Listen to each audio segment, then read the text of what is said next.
Hello friends, village size and ബ്ലോഗ്സിൻ്റെ പുതിയ വീഡിയോയിലേക്ക് സ്വാഗതം.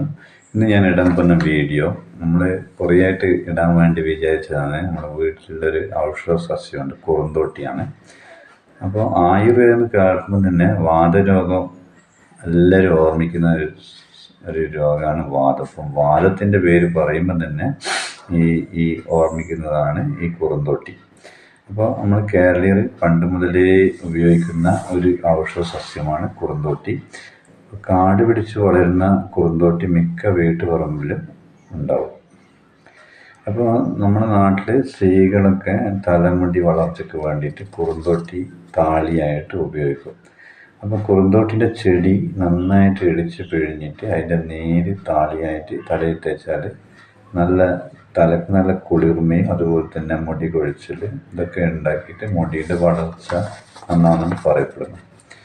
അപ്പോൾ ഈ ചെടിയിട്ട് തിളപ്പിച്ച വെള്ളത്തിൽ കുടിക്കുന്നത് സന്ധിവേദന അതുപോലെ തന്നെ ശരീരവേദനകൾക്ക് സഹായമായിട്ട് കാണപ്പെടുന്നു.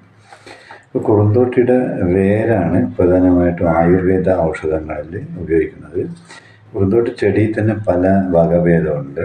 അപ്പോൾ ഇത് ആനക്കുറുന്തോട്ടി എന്ന് പറഞ്ഞൊരു ഇനമുണ്ട്.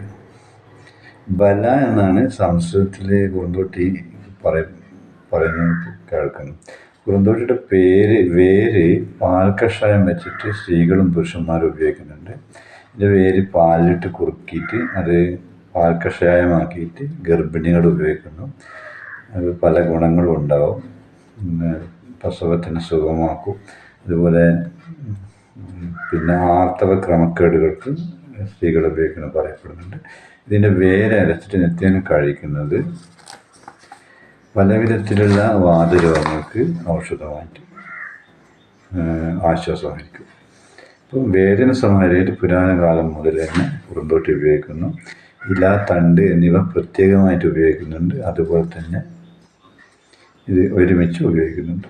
ഇപ്പം ദഹന സംബന്ധമായിട്ടുള്ള രോഗങ്ങൾക്കും നാഡി സംബന്ധമായ രോഗങ്ങൾക്കൊക്കെ അതുപോലെ കരൾ രോഗം, നടുവേദന, ജോയിൻറ്റ് പെയിൻ എല്ലാത്തിനും ഇത് നല്ലൊരു സസ്യമാണ്. അപ്പോൾ കുറുന്തോട്ടി ഏതാണെന്ന് വെച്ചാൽ കാണിച്ചു തരാം. കുറുന്തോട്ടി നമ്മുടെ വീട്ടിലൊരു ഇനമാണ്. കുറേ ഇനമുണ്ട് കുറുന്തോട്ടീൻ്റെ. അതിൽ ഒന്നിൻ്റെ പേര് ആനക്കുറുന്തോട്ടി എന്നൊക്കെയാണ്. ഏതായാലും ഞങ്ങളുടെ വീട്ടിൽ ഒരു കുറുന്തോട്ടി ഉണ്ട്, അത് ഞാൻ കാണിച്ചു തരാം.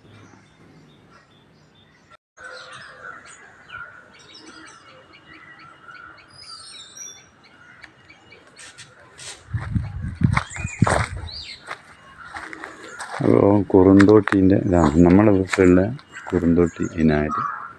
ഉണ്ടല്ലേ, ഒരു മഞ്ഞപ്പൂവുണ്ട്.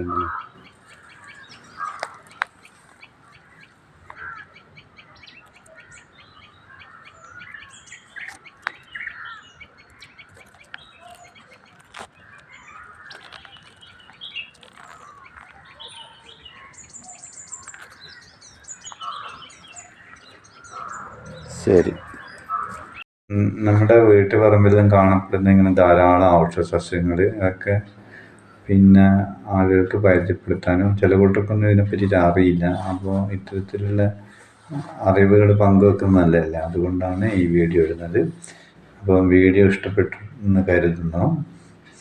അപ്പം ലൈക്ക് ചെയ്യുക, ഷെയർ ചെയ്യുക, സബ്സ്ക്രൈബ് ചെയ്യുക. വീണ്ടും ഇതുപോലുള്ള വീഡിയോകൾ ലഭിക്കാൻ, അതിൻ്റെ നോട്ടിഫിക്കേഷൻ ലഭിക്കാൻ വേണ്ടിയിട്ട് ബെല്ലൈക്കൺ പ്രസ് ചെയ്ത് നല്ലതാണ്. അപ്പം വീഡിയോക്ക് താഴെയാണ് ഈ സബ്സ്ക്രൈബ് ബട്ടൺ, ദയവായിട്ട് അത് അമർത്തുക. Thank you for watching.